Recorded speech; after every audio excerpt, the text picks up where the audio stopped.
Hey Nash, what should we make? Let's combine a cheesesteak and a Smashburger and make a cheesesteak Smashburger. All right, let's make a Philly cheesesteak Smashburger.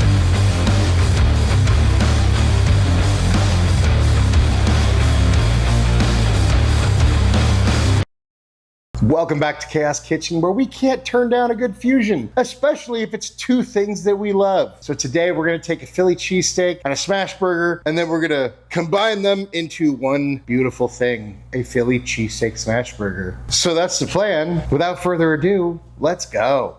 So first we're gonna make some variation of Cheese Whiz. We're gonna do this burger two ways, one with Whiz and one with provolone, because those are typically your two options for a Philly cheesesteak. So in a, I don't know, small to medium sauce pot on medium heat, we throw in 2 tablespoons of butter. We get that melted. Once that's melted, we add in the same amount of flour. Then we get that whisked in and get that flour a little browned and just kind of stir it until it's sort of smooth and the smell of raw flour has gone away. And when mixing a flour and a fat, you make a roux. Yay! We made a roux. We're French cooking. Once you got your smooth roux, we have a 2-cup mixture that is 1.5 cups milk, a 1/2 cup of cream. I added a little bit of sodium citrate. We just add that in a little bit at a time, add it in, whisk until smooth. And then we just repeat the process. And the sodium citrate is just an emulsifier, so it's just gonna help emulsify this cheese sauce and keep it from breaking. If you want the same effect and you don't have any sodium citrate, honestly, you could probably just throw a couple of slices of American cheese into your mix, and that has so many emulsifiers in it, it'll probably get the job done. Once you have a smooth liquidy sauce, you could probably get away with adding the rest of your milk mixture. And then we're gonna add a little bit of onion powder, a little bit of garlic powder, a little bit of mustard powder, and mostly probably for color, we're gonna add some turmeric, a little bit of white pepper, and some of that pixie dust. Get that all stirred in. Then once that comes up to a simmer, we want to stir frequently and just let this simmer for a couple of minutes until it reduces a little bit and thickens a little bit. And once it's reduced a little bit and thickened a little bit, then we can go ahead and lower the heat. And then we have a couple cups of grated cheddar. We're gonna add that in a little bit at a time. So add it in, stir it until it melts. And then we just continue that process until you've used all of your cheese. And once we have a nice ooey gooey cheese mixture, it's gonna thicken a lot more when we let it cool. So we can kill the heat and set this guy aside. Then we wanna thin slice some onions and some peppers. Then we wanna thin slice some ribeye. So the best way to do this is to put this guy in the freezer for like a half an hour, maybe 20 minutes right before, so you can slice them nice and thin, because we want it like almost like shaved. And I'm not cool enough to have one of those, like, you know, deli cutter things. So we just get this guy as thin sliced as we possibly can. And then once your meat is thinly sliced and one of your hands is numb, we set that aside. And then for our burger patties, I like my standard smash burgers to be about 3 ounces. Close enough. Okay, then we take this, and with smash patties, it doesn't matter as much about manipulating your meat because we're just going to smash the crap out of it, but you still want to make some sort of a ball with as little manipulation as possible. It's still going to make a better burger. We'll call that one of our guys, and we're going to make 2 burgers, so we need 4 patties. This scale is being very finicky. 2.9, 3.1, whatever, we'll take it. So then we just wash, rinse, and repeat until we have all our patties. And then we have our patty balls. That was a pound of 80/20 ground chuck. So these are the 4 that are 3 ounces each, and this was just what was left, so we'll cook that and whatever. Off we go. Then in a hot pan on medium heat, we throw in our onions and our peppers. Get those guys all stirred up a little bit. And we're not trying to caramelize these guys. We're just really trying to grill them. So I don't want to say hot and fast, but not super duper low and slow like we would normally caramelize. So we're just looking for them to release all their moisture and then get a little bit of color and a lot more flavor. We're gonna hit these guys with a little bit of kosher salt, stir that in, and then we just let these guys go.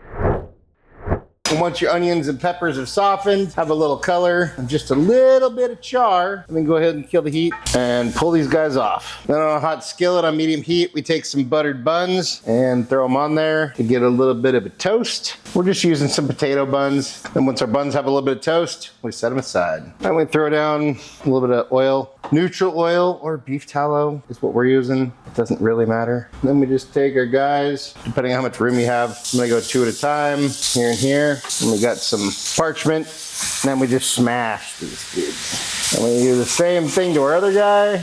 Then we hit these guys with a little bit of salt and some pepper.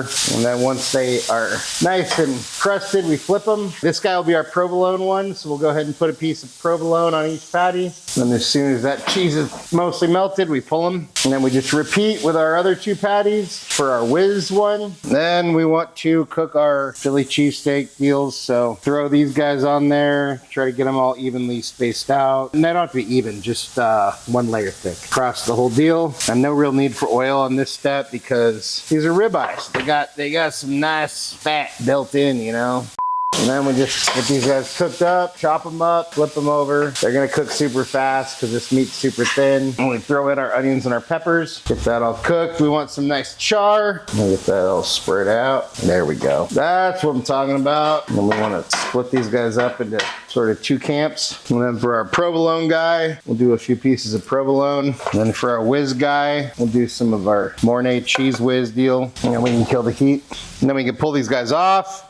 So to build the burgers, we go ahead and put a little bit, I just made this little horseradish mayo kind of sauce. And this is totally not traditional on a Philly cheesesteak. So keep that in mind. I'm just doing this because I want to. But it's also, we're making an abomination of a fusion of Smashburger, Philly, anyway, it doesn't matter. I'm just letting you know, this is not traditional. This is a me thing. But hey, if you like horseradish, then go ahead and give this a try. It's up to you.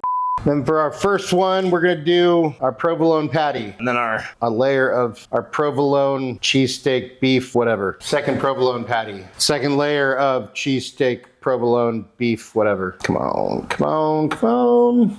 And that's pretty much it. So then we put a lid on this guy. Boom, there's our provolone one. Second dude, we go patty, some of that Whiz. And we grab one of our clumps of cheesesteak with Whiz, topped by second patty, more Whiz. I let this cool off a little bit too much, I'm sorry. And then our second chunk of cheesesteak mixture with Whiz, and then we put a lid on that. Boom, there we go. Those are our two guys. And there we have our Philly cheesesteak Smashburgers. The first one with the Whiz and the second one with provolone.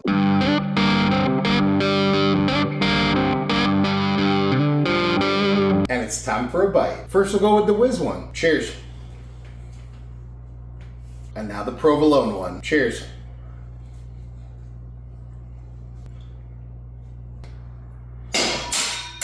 They're both absolutely delicious. The perfect mixture between a Philly cheesesteak and a Smashburger. As far as the different cheeses go, it's negligible, but gun to my head, I like the provolone one because the provolone sets better, and I don't know, I'm a provolone guy, not a Whiz guy, but they're both so good, and you can choose yours or do a different kind of cheese that you like even better. Totally up to you. But either way, go make this out of 10. And hey, that's what I think, but let's see what Nash thinks. Hey bud, how you doing? I'm good, man. I was just thinking how humans invented spicy food and then complain about it. That feels like a design flaw. Well, check it out. We made these Philly cheesesteak Smashburgers that you wanted. And of course, we made a dog-friendly version just for you. Well, here you go.